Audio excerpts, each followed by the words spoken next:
Welcome to episode 55 of OTD, your daily dose of soccer history by 17 Laws Guy. It's December 25, 1875. We're not at Tynecastle, we're not at Easter Road. We're on the East Meadows, open grass, winter air, and a version of football that's still being invented in public.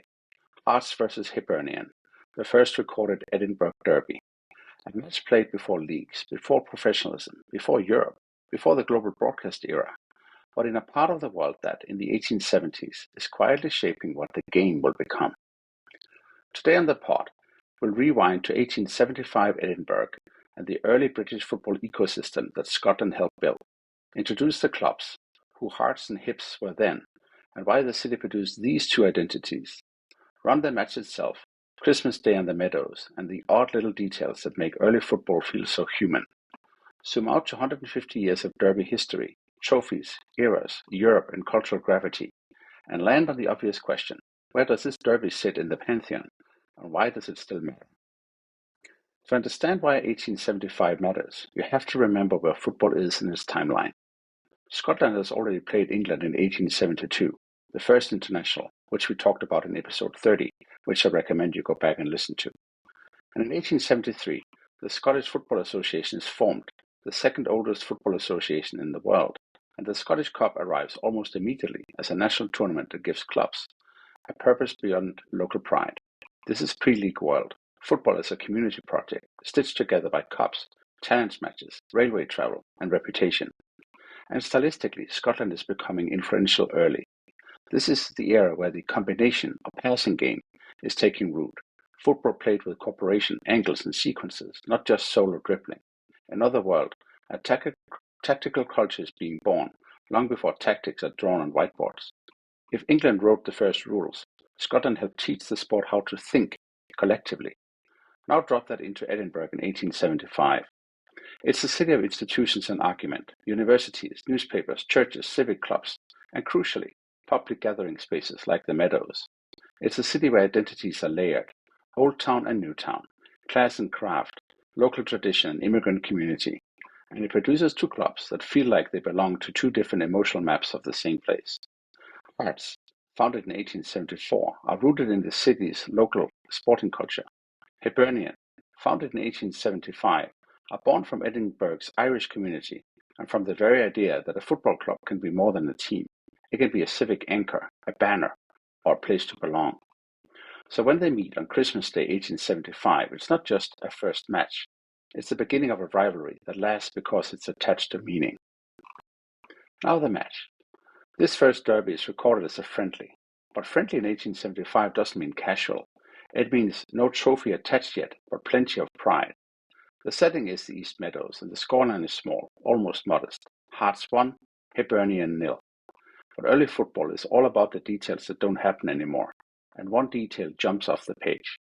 Hearts reportedly start the match with only 8 players for the first 20 minutes. That's not a gimmick. That's 1875 football logistics. Someone is late, someone can't get away, someone's boots aren't right, and someone's work shift didn't end when it was supposed to. And yet, even with these 3 men missing early, Hearts win 1-0. It's a kind of origin story that feels almost too neat. The derby begins with imbalance, improvisation, and a thin margin. And 150 years later, we still talk about this rivalry in exactly those terms. And there's another subtle point here, the Meadows. Because when you picture derbies now, you picture fortresses, stands, noise, barriers, police lines, segregation, choreography. But the first Edinburgh derby is a match in a public space. It's football before it becomes architecture. The sport hasn't yet built its cathedrals. It's still playing in the park, and already generating a rivalry powerful enough to survive everything that comes next. Now let's jump forward, because the first match is only the opening page. The derby becomes real structurally when competitions arrive. By the late 1870s, the clubs are meeting in cup football, and local tournaments matter because Scotland is still pre-league. One of the pivotal early moments is the 1878 Edinburgh Football Association Cup final, which takes 5 games to settle, 5. Draw after draw, and then, eventually, Hearts win it 3-2.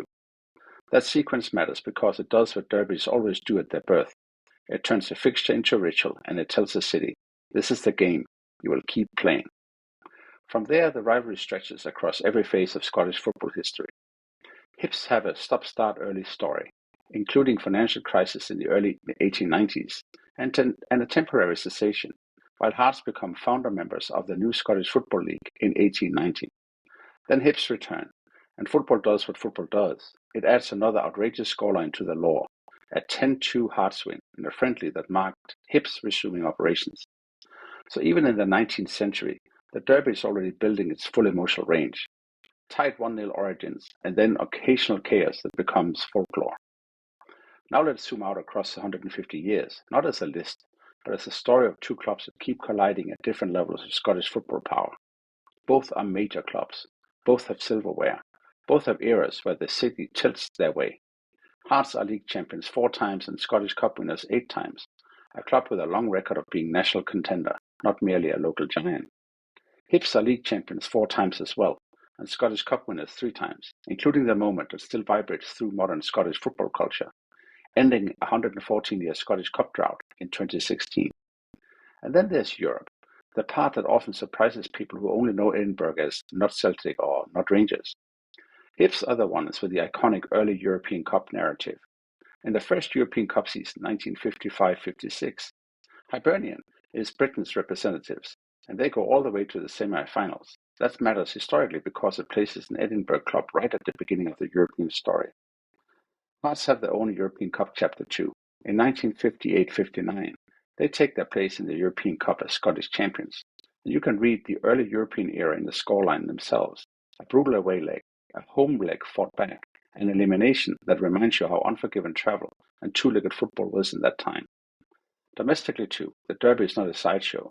It's a pressure test inside Scottish football ecosystem, because Edinburgh is a capital city with 2 large clubs, 2 set of expectations, and a rivalry old enough to feel like part of the city's infrastructure. Now the derby record, because anniversaries demand numbers. As we record this in December 2025, the all-time Edinburgh derby count is in the hundreds, an astounding 661 to date, of which 363 have been competitive. And the win totals tell a story of long-term Hearts advantage, just over 4 wins out of 10, with Hibernian close enough, some 3 wins out of 10, to keep the rivalry permanently alive. And the present tense is important too, because right now, as we record, Hearts are sitting top of the Scottish Premiership table. That's not nostalgia. That's not, let's remember 1960. No, that's now. And it makes the anniversary feel sharper because it means the derby is not being remembered as an antique. It's being lived as a competitive event with real stakes. And the calendar even offers you the narrative symmetry. The first derby is Christmas Day 1875, and here we are, 150 years on, with a 662nd derby in the holiday window in just 2 days. History doesn't repeat exactly, but in football, it often rhymes on schedule. So where does the Edinburgh Derby sit in the pantheon? Well, it doesn't have the global trophy weight of the Old Firm, and it doesn't have the global export branding of, say, El Clasico, but it has something rarer: age, continuity, and city-level intimacy. This is one of the longest-running rivalries in world football, rooted in the 1870s, still played as a regular high-stakes fixture, and some historians and club chroniclers argue it belongs right near the very top of the oldest regularly played derbies list. But the deeper argument is simpler. The Edinburgh Derby matters because it shows what football rivalries really are. Not hatred or not theatre, but identity. 2 clubs born in the same city at the same moment in football's early history, shaped by different community roots, playing each other first on a patch of grass, and still able, 150 years later, to make the city tense up for 90 minutes. That's durability. And it connects perfectly to the bigger theme of this podcast. Football history is not just trophies. It's institutions, communities, in the strange way a single match or event can create a tradition that outlives everyone in it. On this day in 1875, Hearts beat Hibs 1-0 on the Meadows in the first recorded Edinburgh Derby. And 150 years later, the real storyline is not the result. It's that the fixture is still here, still meaningful, still capable of turning a city into 2 stories for 90 minutes of the beautiful game. That's all for episode 55 of OTD, the first Edinburgh Derby, and 150 years of Hearts versus Hibernian as a living rivalry. If you have favorite derby stories, defining matches, cultural moments, or family lore tied to this fixture, email me at otd@17lawsguide.com. Tomorrow, in episode 56, we go to one of the great festive football anomalies, the Boxing Day 1963 deluge of goals across the English Football League. See you then.